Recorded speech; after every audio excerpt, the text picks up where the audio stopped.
Hey, Rebels. My name is Matthew Barton, and I'm the host of the Rebellion Brewing podcast.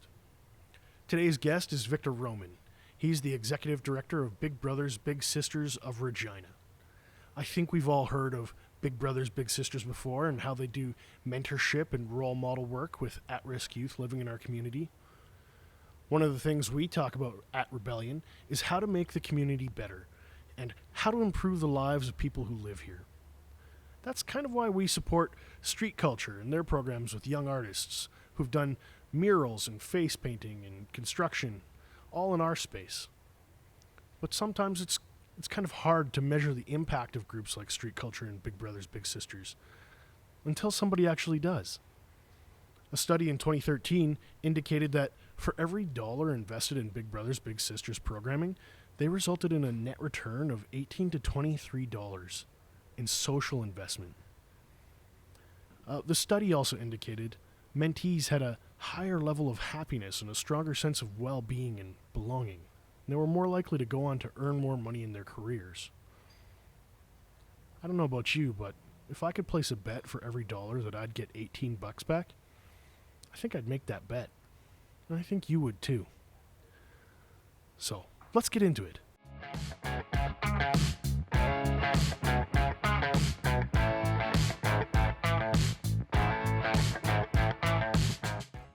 Victor, welcome to the show.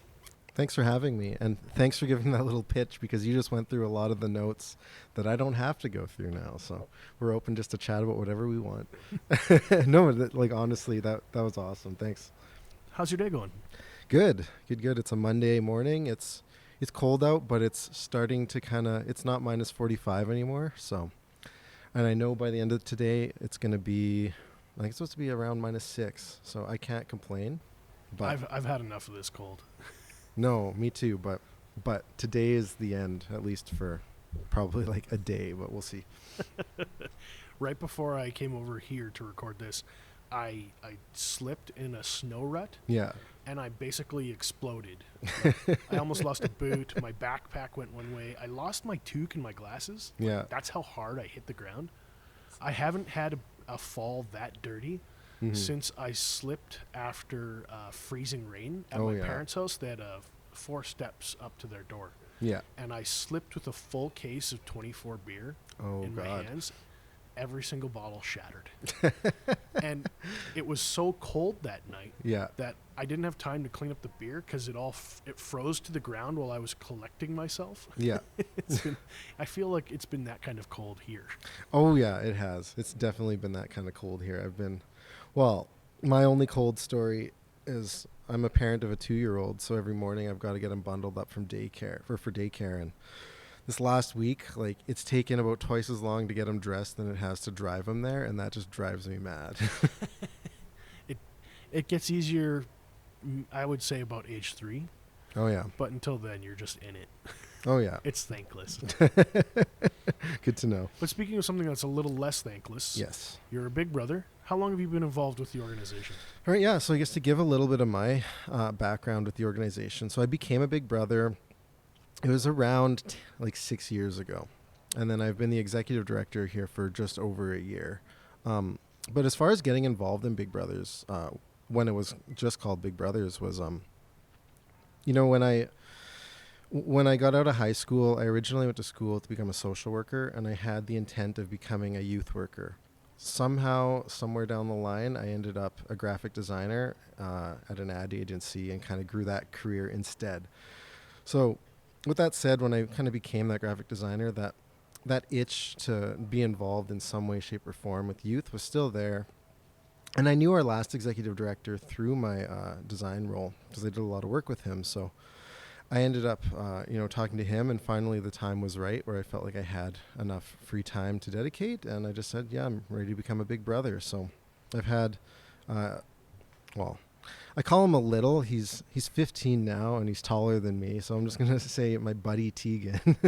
We started hanging out when he was 9 years old, and yeah, we've been hanging out until, he's 15, and I've really seen a kid grow weekly for a long time and kind of monthly since I've had a kid myself. How does that work? They match you with a kid, or you do an interview process? So the way it works is, if you're interested in mentoring, obviously you kind of have a conversation with the agency itself and show intent, and then they'll explain to you the options you have. So what I am is called a traditional mentor, and what that is that's kind of our bread and butter program. That's the one that has been around for, God, I want to say like 100 years, probably internationally, in Regina since 1971. And really what it is, I came to the agency.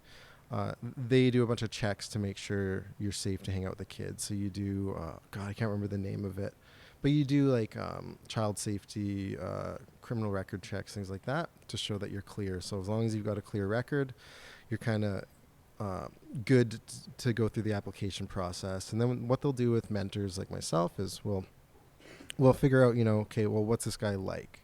What's his personality like? What are the things that he's good at? What are the things he likes to do as hobbies? So in my case, I'm a pretty calm, collected guy. I'm a big gamer, so I love basketball. I kind of like sports in general, but nothing too competitive. And a bunch more stuff. It was a long time when I applied, but what they did was they took all that information and then they try to find a kid that's on the wait list that really matches your profile, your personality. So what they kind of do is they say, okay, well, Victor's mentor A, and we think he's got strengths A, B, C, and we see Tegan over here is a 9-year-old child that needs a mentor in his life, and we see a lot of alignment there. So we think, they both like video games, they both like basketball, they both are quite chill, so they're going to have the right energy level. We think this is going to work for them to kind of create a meaningful friendship out of. So that's really where it starts. How long did it take for you to kind of click with Tegan? To click? I was lucky. I feel like it took about an hour. And even that process, the way it works is you get interviewed, you get trained. You, like as a mentor, you've got full support of a social worker that works with Big Brothers Big Sisters. So you always feel like you've got someone to help you if a situation is tough. I was pretty lucky in my situation. Like there was never anything tough with Tegan. I feel like him and I, like I said, like hour one we clicked. But the first thing we ever did was we actually went to Queen City X together. And I remember in my mind, I was like, okay, I'm going to come hang out with a random 9-year-old kid who I've met once. And it was intimidating for me because I felt like I had to inspire him in some way. I was like, how am I going to be a good role model to this kid? And it was very clear that when we were hanging out, really even by the end of session 1, where it just kind of clicked like, oh, like we're just here to have fun. And when it really comes down to it, what we're doing each week is we're getting together to explore things together, to discover things together, and ultimately to have a good time together. So like at Queen City X, a lot of it was, figuring out what rides. As a 9-year-old, you're kind of on that cusp of, do you go on kids rides or do you go on adult rides? Yeah. So there was a lot of like standing in line for an adult ride that halfway through he realized like, man, that's scary. Let's not do that. To then like going on some kids rides that he felt more comfortable with, and seeing the ones that they let a guy who's too big actually go on with them, sort of thing. So I don't know, like, yeah, in our case, it was really easy just to kind of hit it off right away. And I think that was a testament to just the match that they made, is that they found two people in us that were really compatible. So what our years have really looked like, to try to fast forward as quick as I can, is, week after week, we'd try a lot of new activities. So basketball outside when it was nice was one thing that we would do. We'd go to the Matrix Gaming Center together as well and just kind of do some games, especially when in the cold of winter. Through Big Brothers Big Sisters, there's always activities being planned. So there's like recreation nights. There was like a floor hockey night that we went to once. We get free tickets to Agribition, so you can go like hang out there. There's a lot of freebies that are either donated or that the agency actually has a budget to fund you to do. So yeah, for us, a lot of it was doing different things every week and then finding some of the things that were a little more routine. So like when we go to the Matrix, we're playing video games, but the reality is we're chatting, we're talking, I'm learning about how his life is going, figuring out how schooling is going, and just kind of, having like those real talks with video games as a background. When we go to something like the activity nights that we have, sometimes there's more of an opportunity to actually be exposed to another skill. So like one example of the things that we did actually when, I want to say it was a summer, is we used to go to the YMCA and we found like a rec group of guys that played indoor frisbee. So that became kind of a situation where not only were we hanging out, we actually found a group of people to hang out with. He was able to kind of explore and discover a new sport that he's never played before and figure out kind of his place there. And now he plays frisbee? No, actually, but he's been, his mom's wonderful, and every year she's kind of given him the opportunity to go into a new sport, and a lot of times I'd go watch those. So like I watched him early on play flag football. At one point he was in parkour, and kind of that journey took him to curling. So it's interesting because he's tried all these things, he's been able to be exposed to all these things, and he's kind of finally found his passion. So now he like loves curling. Like curling's his number one. I think it was last year he was on, I want to say, I don't want to misquote him here. I think he was on like a rec team, a city team, and his school team. And I know this year he decided to focus on his school team because that's kind of where they have the strongest base. But it's kind of cool because now it's like I'm just going on and cheering on this kid who's like way better at curling than most kids I've seen his age. So it's cool. And I think from the mentor's perspective, a lot of it really is we're just hanging out every week. We're just having a good time. I've got a genuine friendship. For me as the mentor, it really works as a time to just kind of like be a kid again, kind of let off some steam if you just kind of need an escape from your everyday life. And then for him, it's just really a big part of it is like safe access to resources around this city that otherwise he might not have access to. So like going to those parks with an adult who's going to like be a good influence on him rather than going to a park and maybe getting swept up in a gang or something like that. You know, like that's one of the biggest values that you see from a week to week. The other part of it is just trying to understand what are his strengths, what are his passions, how can we empower him in order to kind of reach his potential in life. So with a kid like Tegan, he was, he's shy.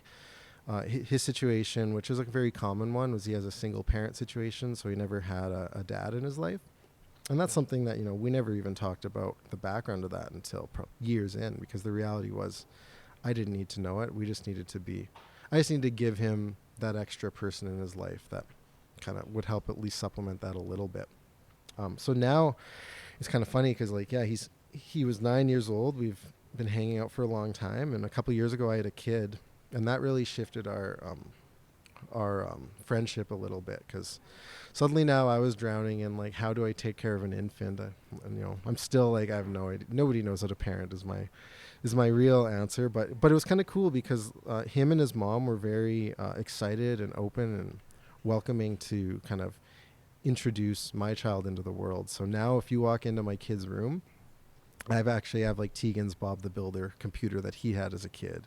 I've got one of his stuffed animals that my kid dresses up all the time. And it's just kind of that moment where you realize like, oh, like this friendship is cemented forever. Like this isn't, he's a part of your family. He's a part of, yeah, it's exactly it. He's a part of my family, and I feel like I'm a part of his. And ultimately that's kind of the goal we want at Big Brothers Big Sisters, is to develop a relationship naturally to a point that we don't really need Big Brothers Big Sisters support. Like this exists completely null of whether Big Brothers Big Sisters exists. You're always going to have his back. It doesn't matter if Big Brothers Big Sisters. Oh yeah. This guy means a lot to you. And you mean a lot to him. And the relationship changes over years too, right? Like at first it was, what do we do for fun? The last time we hung out was we were at Agribition together, and it was, what job do you want to get? And he's thinking about that now. Like he's like, what would be a good part-time job in high school? And we're brainstorming those sort of things. And I'm trying to figure out, if I know anybody that would hire a guy like that and become more of a networking opportunity. And that's so huge. That's a huge doorway for tons of people's careers. It is. Just knowing people.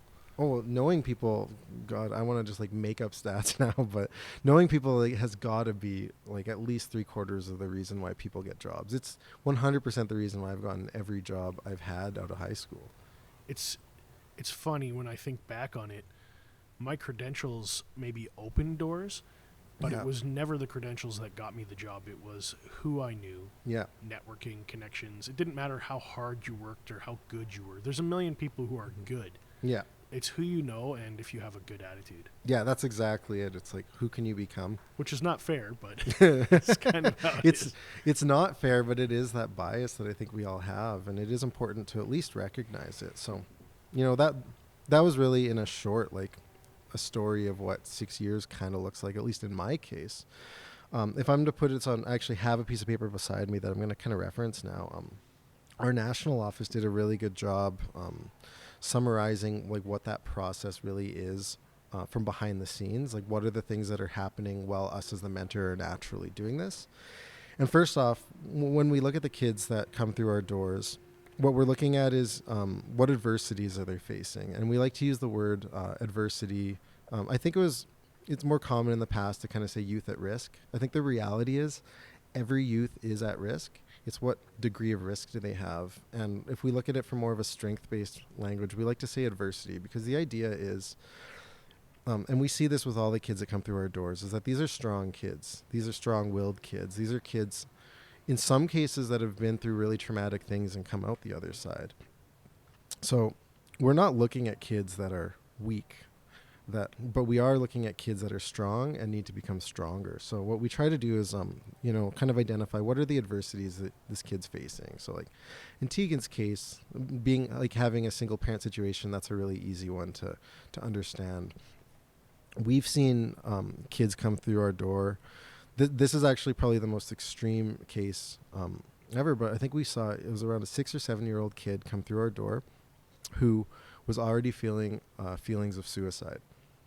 So in a case like that, it's like that adversity is huge. That kid's need is huge. That's a kid that we made sure was going to get a mentor as fast as possible, because there was potentially a life on the line. And I know from talking to some of our service delivery staff that the change they saw in that kid from just simply having an adult that wanted to be in their life was huge within the first month. So understanding a child's adversity, a child's need is huge as far as figuring out, is this the right program for you? And do we have capacity to bring you in? And can we find you the right mentor? As far as what Big Brothers Big Sisters workers are doing behind the scenes is you have a professional social worker who's doing professional screening and then giving professional training and monitoring to all the matches. So all the families, the parent, the child, and the mentor who come through our door all get proper training from our staff, all get trained on child safety, and all have ongoing support at any moment of any day if there's ever an issue that comes up. So, if a child asks a question to a mentor that's really tough, or they maybe show a sign of whether it be like a sign of wanting to do something violent or something like that, then they've got a real support net to come back on through our staff. And that's probably the biggest part as far as making sure that child safety is like first and foremost.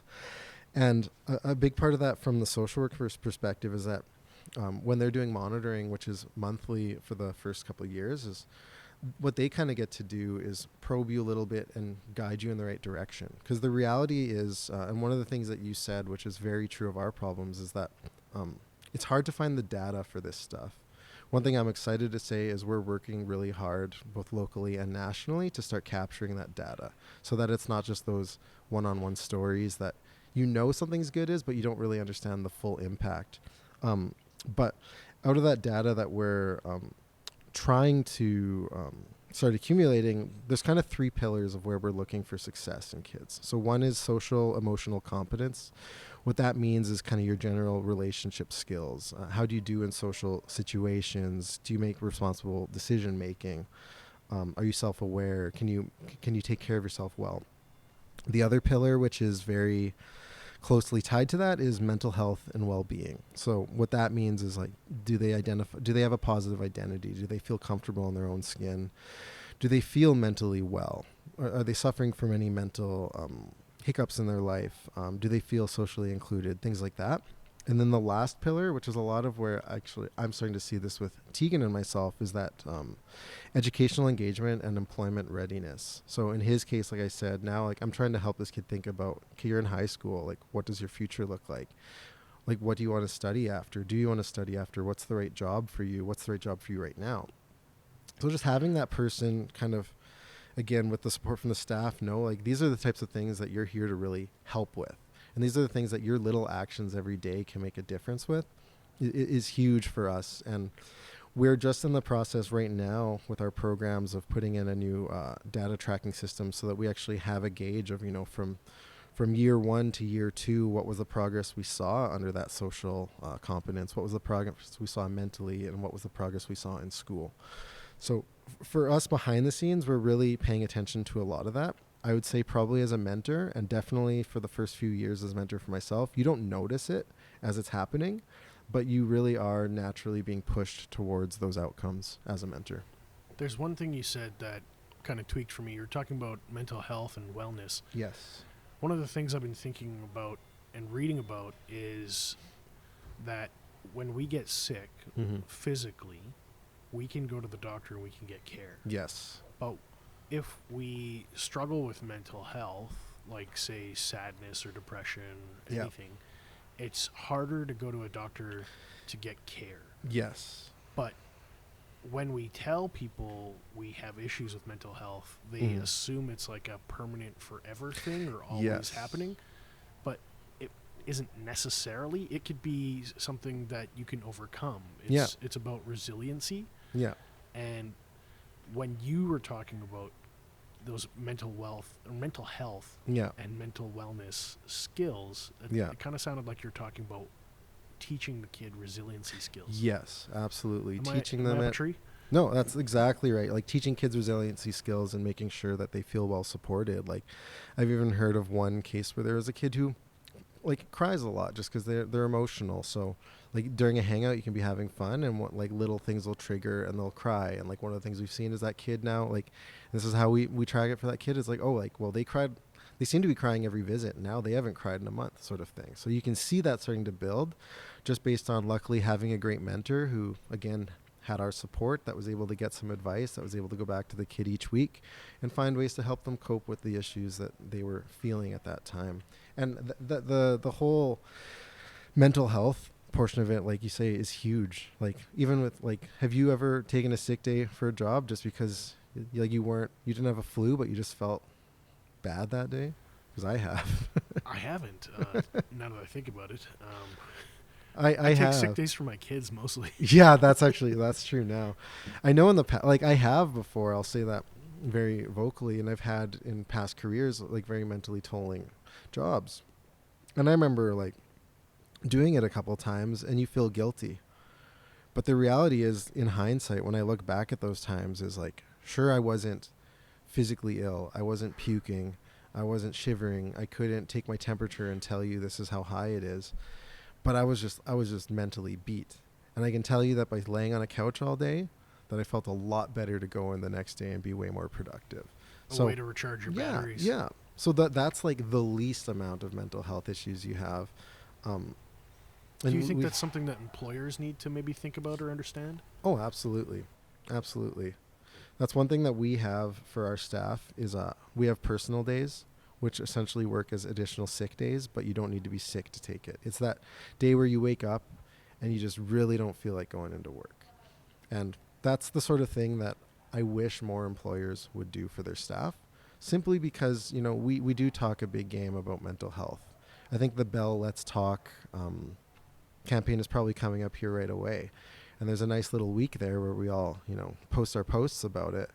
But then when we go away, we still don't have those policies at our workplaces. We still don't have the supports for those people. So I think kind of looking at it from the least, like I would put situations like this where it's like I just feel bad one day and I need a day off. That's like the least amount of mental health issues as you probably face. And even at that amount, you should be taken seriously. And then the worse it gets, the more serious you should be taken. But like you say, it's hard to look at, someone's been depressed for a month versus someone's had a broken arm for a month because you can't see it.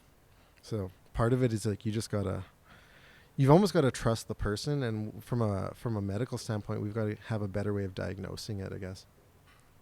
Is that something we can shift socially, maybe as a society, to say we recognize mental health is a priority at the expense of profit? I mean, that's a big ask for a lot of people. That is a big ask for a lot of people. But then, I mean, if somebody tops themselves and then you've lost all that potential, you've lost that person just because they needed they needed help or care. They needed an extra, and then a day or whatever. So yeah, I don't know. Like my challenge, I think the easiest challenge to an employer, and this is kind of its own side rant now, but I think the easiest challenge to an employer is why can't feeling mentally just like bad one day be used as a sick day? It's not even necessarily you need more days.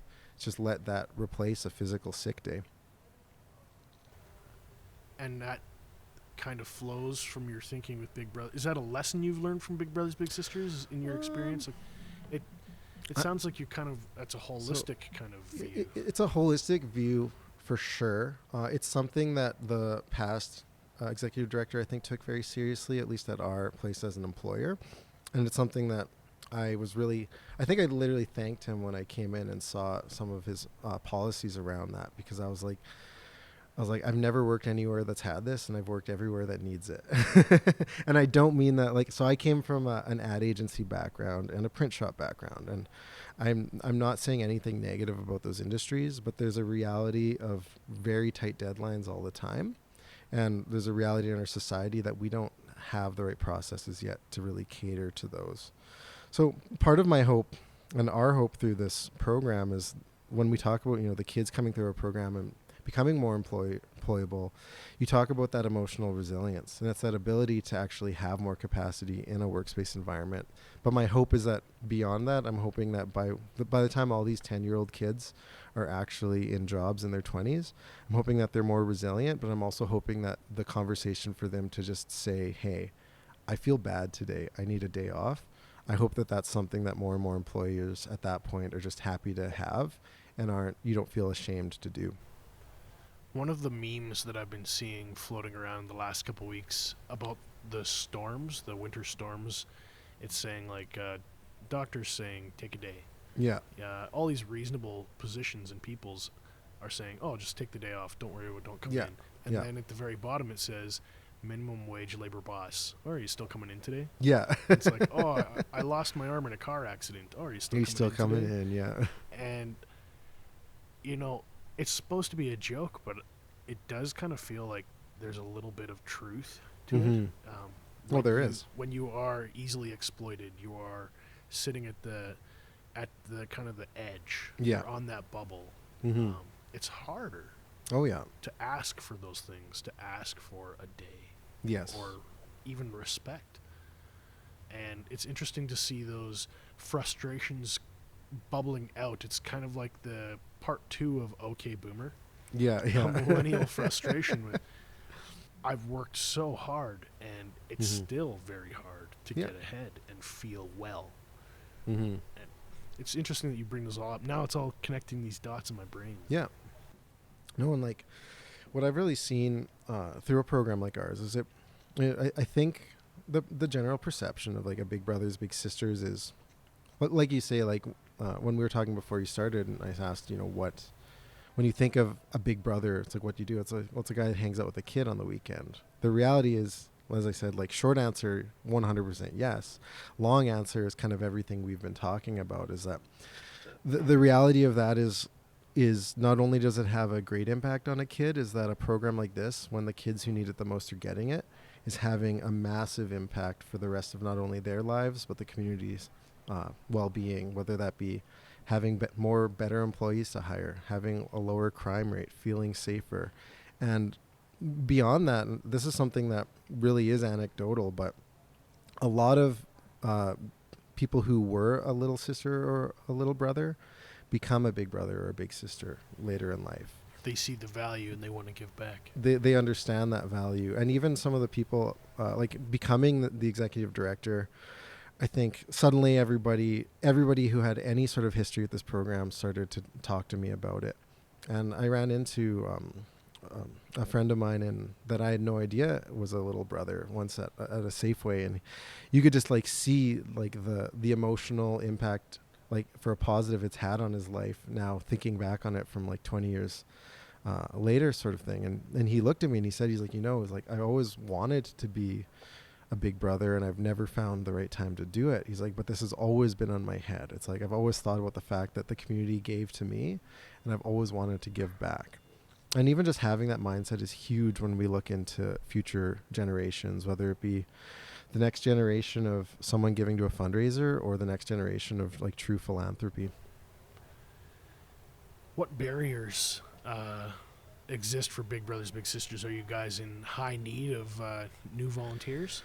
So the answer is we always need volunteers, but we also kind of want to make sure they come in at the right rate. So our last executive director did an amazing job of really putting us on the map and getting people interested in becoming volunteers. So I think it was September in 2019 where it was a month where we actually had as many volunteers apply as we did kids. And that's generally unheard of.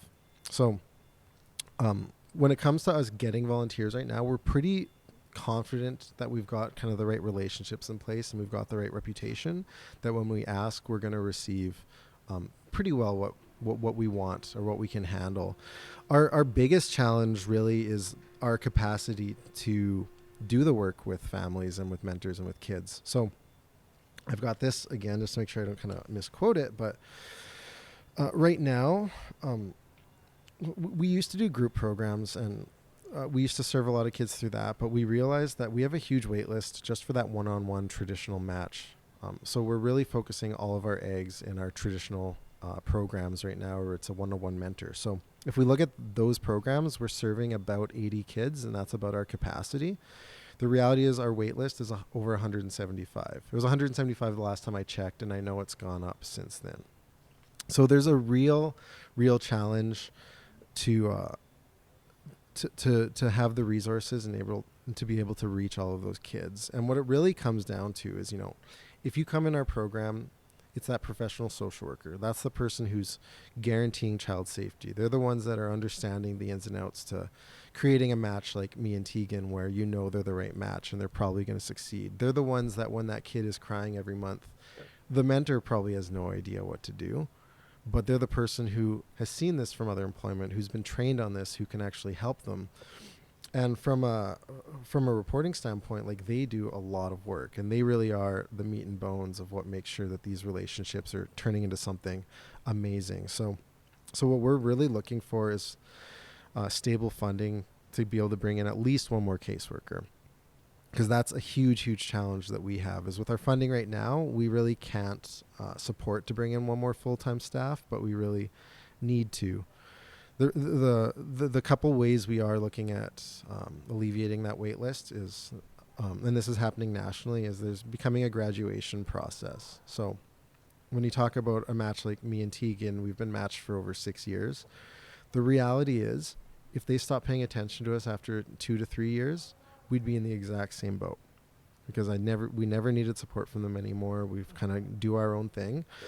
And Calgary actually has a graduation process at 2 years. So we've been in the works of mimicking that and working with National in order to bring in a graduation process so we can make more of a stream.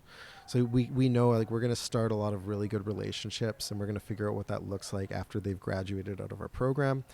And what that's going to do is, I'm hoping, we say we've got 175 kids right now. I'm hoping we look back in 3 or 4 years and we've got 1 or 2 more caseworkers, and we've got this graduation process down, and suddenly we can start to catch up a little bit to the demand, and at least make an environment where when a kid comes through our doors, we're not saying, sorry, it's going to be 4 years, because if you came in right now and you asked, that's the reality of it based on our current situation. When you have a 4-year wait list, that also means that you're kind of victims of your own success. Yes. So I wish you guys luck. Oh, I really do. Thank you. Where can people find more information if they want to donate or help out? Yeah, so one of the big things we're really trying to do this year is get monthly and annual donors. Our agency, despite the fact it's existed since 1971, it actually existed under the YMCA up until about 7 or 8 years ago.